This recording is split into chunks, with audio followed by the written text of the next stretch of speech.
Hey guys, welcome to my channel, and in this video I'm going to show you how to fix WhatsApp notification sound problem not working.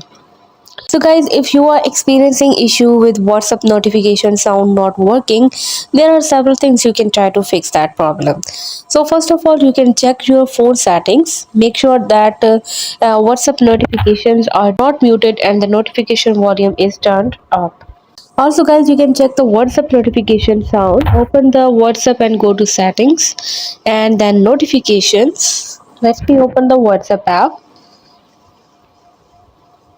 Now you can see the notification.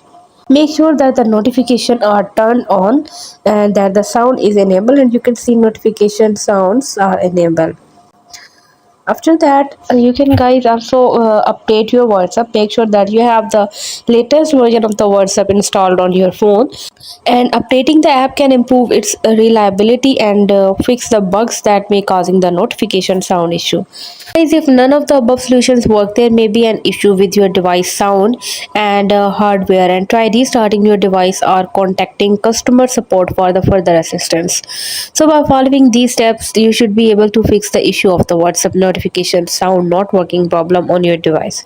Hope you guys like my video. Please consider showing your support by commenting, liking, sharing and subscribing to my channel for more valuable content in the future.